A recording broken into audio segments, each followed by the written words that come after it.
यशोमती मैया के नंद लाला। साक्षात कुबेर भगवान आए हैं गोकुल को समृद्ध करने हैं। सब विस्तार से बताती हूँ, आप बैठो तो सही। कुबेर महाराज, चलो जोड़ी बनाते हैं।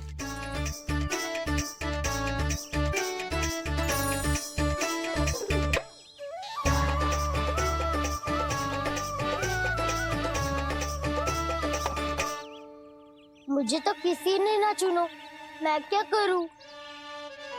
अरे सुबल, तुझे तो सबसे महत्वपूर्ण भूमिका निभानी है। जो भी उस चट्टान को छूकर तेरे पास सबसे पहले पहुंचेगा वो जीत जाएगा।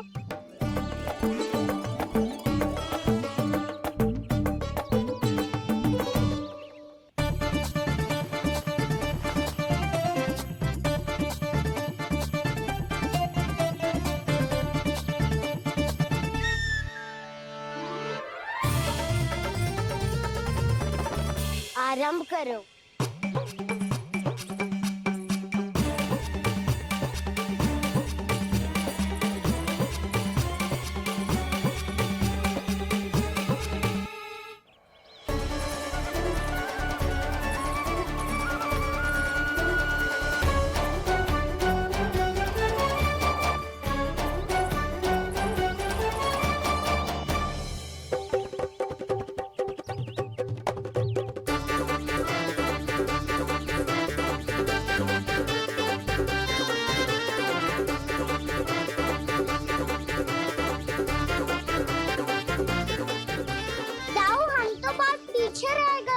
चिंता मत करो कान्हा, दौड़ के आरंभ में ही सारी शक्ति लगाने से हारने की आशंका बढ़ जाती है। देखो वो दोनों थक रहे हैं, यही समय है अपनी गति बढ़ाने का।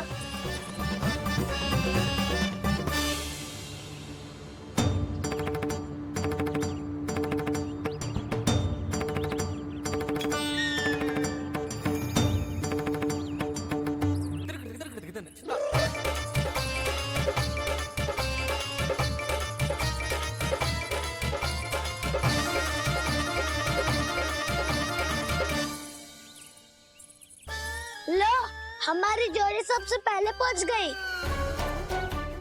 देखा मेरा बलदाव का बल।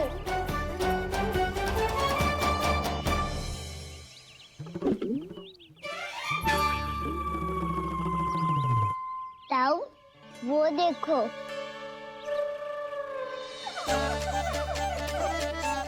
मैया,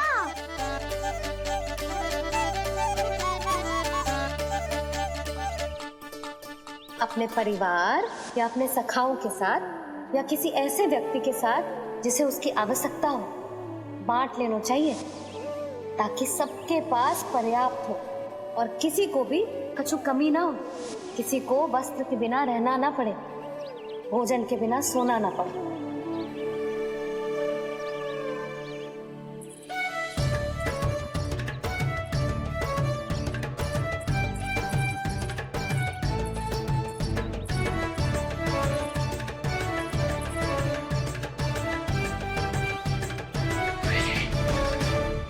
लग तो है इससे भूख लगी है।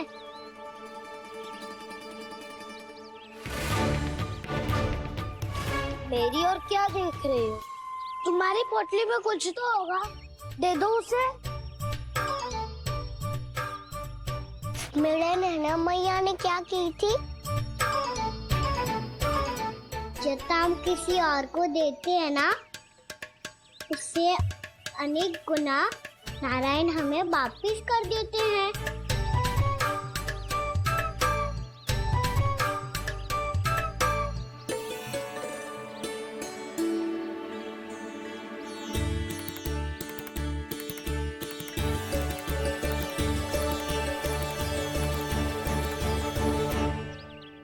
ओहो, अंतिम रोटी थी, पर वो तो मैं खा गो। अब तो बस मेरे हाथ में माखन लगा रह गो है।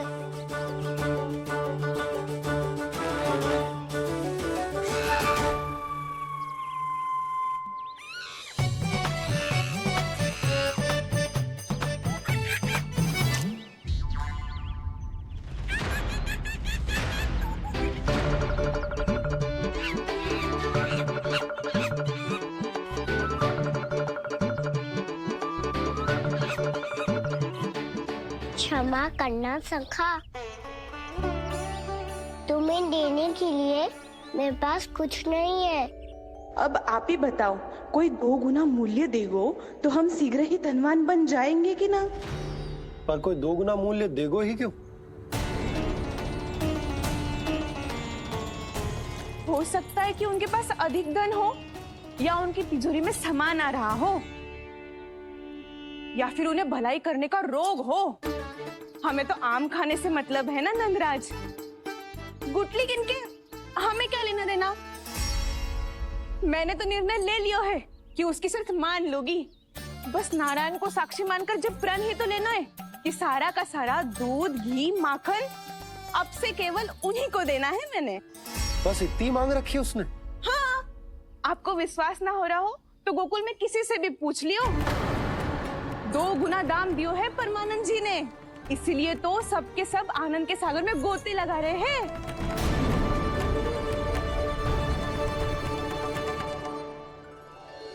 हे नारायण, सुनी है गांव वालों को 2 गुना लाभ हुआ है आज।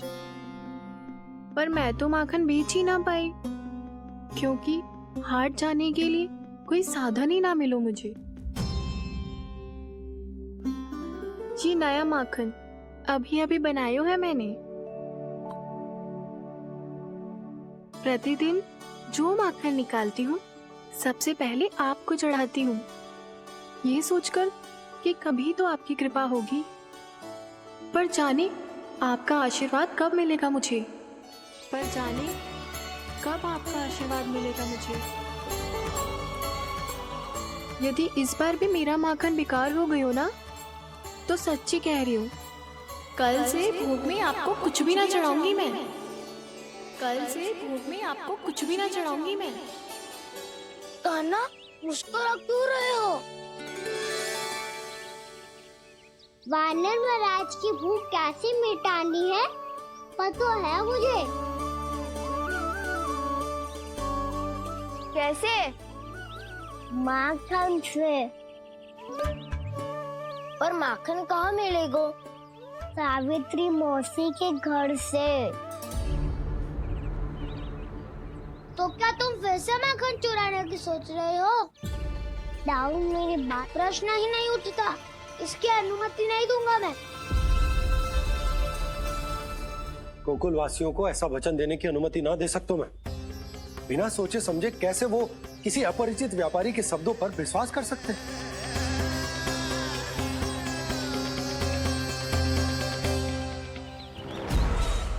महाराज, गोकुल वासियों को अब धन के जाल जंजाल में फंसने से कोई नहीं रोक सकता। महाराज, मैं धन का ऐसा स्वाद चखा कर आया हूँ कि नंद चाहे जितना प्रयास करे, अब कोई भी गोकुल वासी उसके हित वचन सुनेगा भी नहीं। महाराज, ये बहुत गंभीर बात है, हमें सभा बुलानी होगी यशोदा। जशोदा जी, आप भी कुछ कहो ना नंदराज से। जे अधिक ही सोच रहे, इतनी चिंता करने की कोई आवश्यकता ना है। आवश्यकता तो है।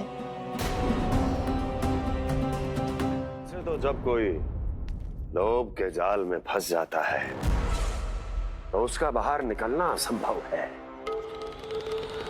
किंतु फिर भी अपनी दृष्टि चौकन्नी रखना और कान गोकुल में होने वाली हर हलचल पर, क्योंकि मैं नहीं चाहता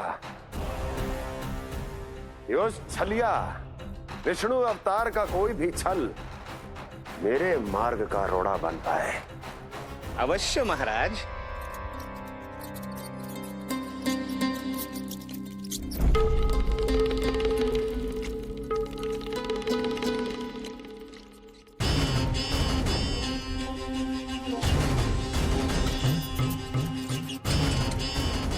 लोभ, ध्यान रहे परमानंद, गोकुल वासियों पर लोभ का प्रभाव हर बीतते क्षण के साथ बढ़ता चला जाना चाहिए। महाराज, जैसे किसी कबूतर को बिल्ली दबोच लेती है, वैसे ही मेरा फैलाया हुआ लोभ गोकुल वासियों को अपने पंजों में दबोच लेगा, सब झटक लूंगा।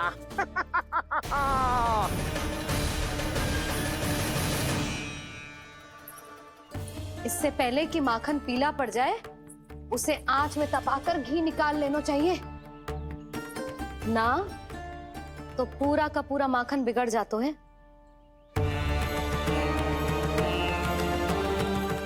मैं अभी भोला से कहकर सारे ग्वाल ग्वालियरों की सभा बुलाता हूं। मुझे सबसे बहुत महत्वपूर्ण विषय पर बात करनी है।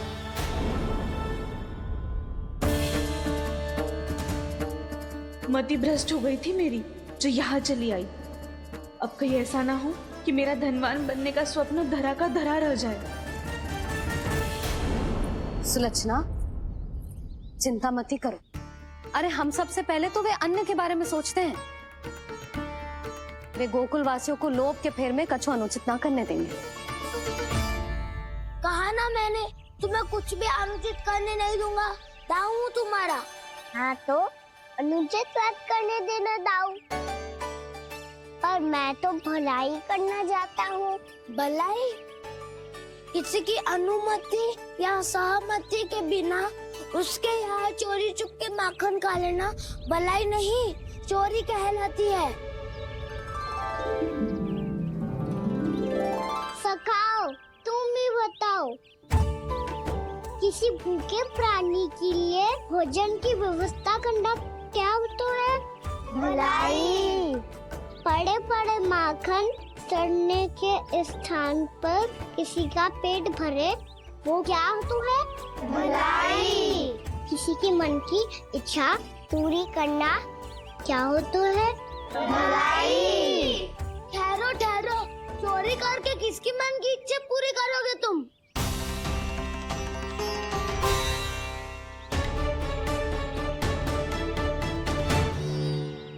और किसकी दाऊ? स्वयं सावित्री मौसी की। वही तो चाहती है कि मैं उनके घर आऊं और ढेर सारा माखन खाऊं।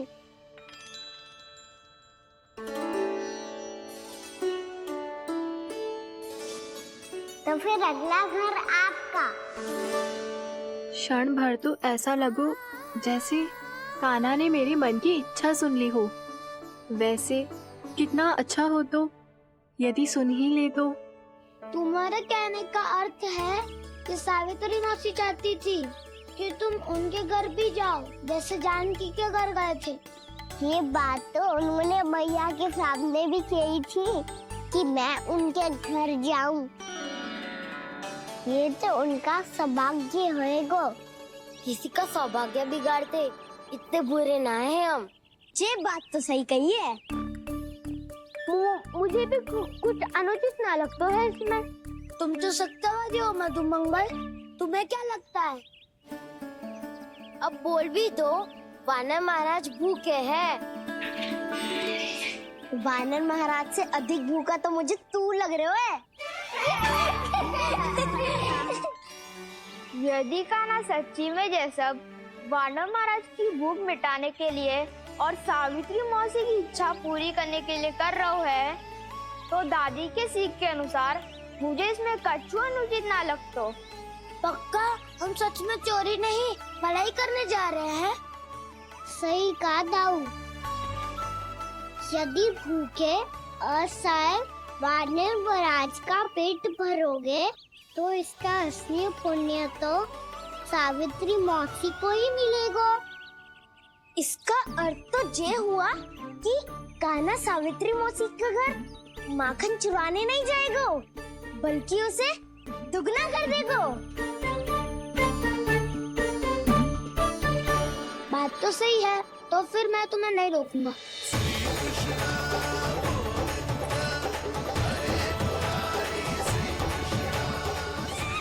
पर इस बार हम तुम्हें अकेले न जाने देंगे सखा। हाँ, हमें भी पुण्य अर्जित करना है और माखन भी।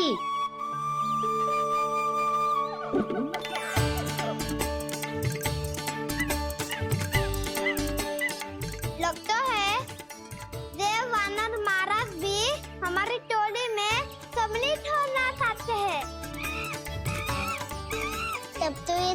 पर ये कला सिखानी पड़ेगी। सही कहा सका, अच्छे काम का प्रचार प्रसार तो होना ही चाहिए ना। तो ठीक है, सिखा दूंगा और हमारी टोली कहलाएगी शौर्य विद्या प्रसारण टोली। और कान्हा तू बन जाइयो इसका अध्यक्ष और दाऊ बनेंगे उपाध्यक्ष। मुझे स्वीकार है। शौर्य विद्या प्रसारण टोली की जय! शौर्य विद्या प्रसारण टोली की जय! और सुनो क्या करना है और कैसे।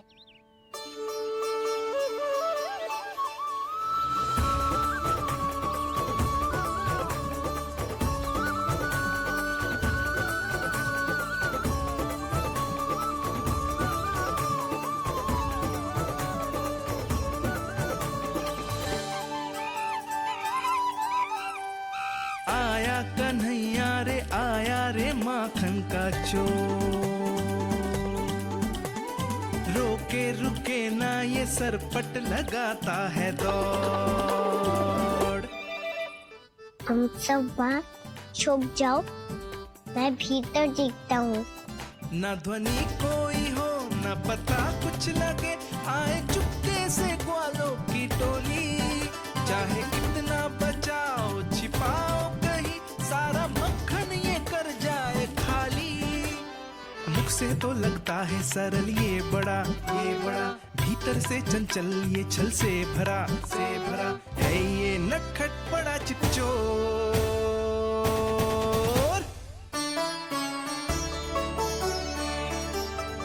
इतनी ऊपर टांग रही हो माफी। कान्हा सच में आ गयो तो मैं तो धन्य हो जाऊंगी।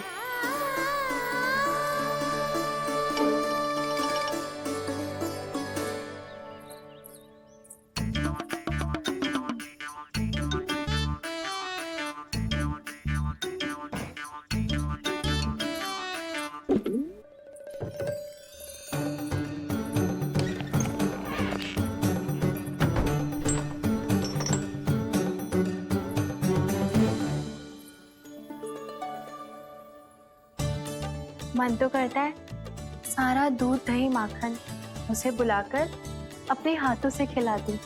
मुझे बुलाना भी चाहती हो और अनजाने में मेरे लिए कठिनाई भी बढ़ा रही हो। पर मेरे यहाँ क्यों आएगा कान्हा? इससे अच्छा तो यही होगा कि कल माखन बेचने के लिए कहीं से सकट का प्रबंध कर लूं।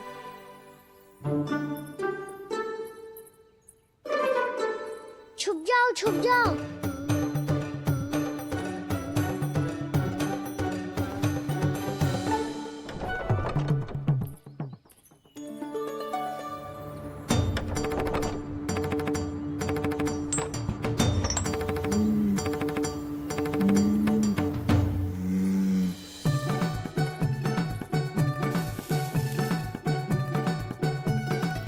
वैसे भी वो ठहरा राजकुमार, एक साधारण गोपी के यहाँ का माखन काहे खाएगो। तू भी बावली हो गई है सावित्री। कान्हा आना भी चाहे तो इतनी दूर आएगा कैसे?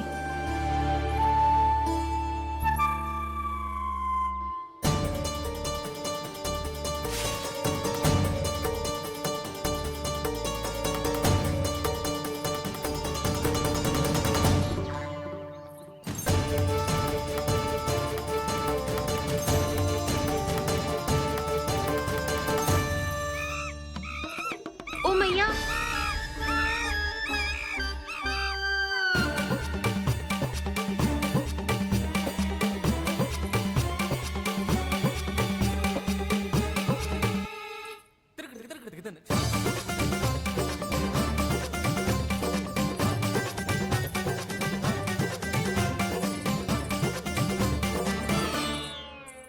सब खड़े हो जाओ।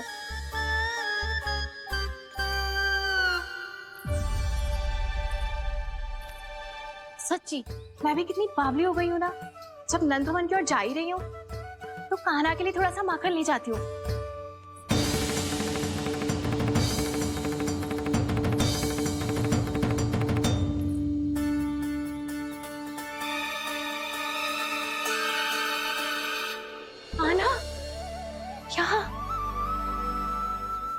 स्वप्न है या फिर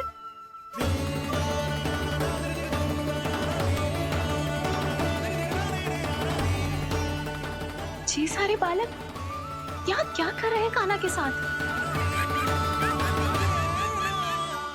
क्या जानकी सत्य कह रही थी?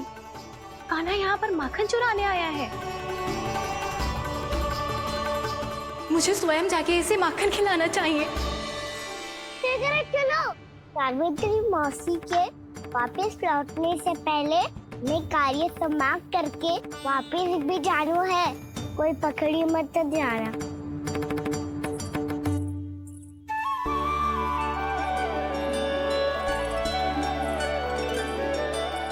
ये मुझे देख के भागो तो ना, ये जो कर रहा है, जैसे कर रहा है, मुझे करने देना चाहिए।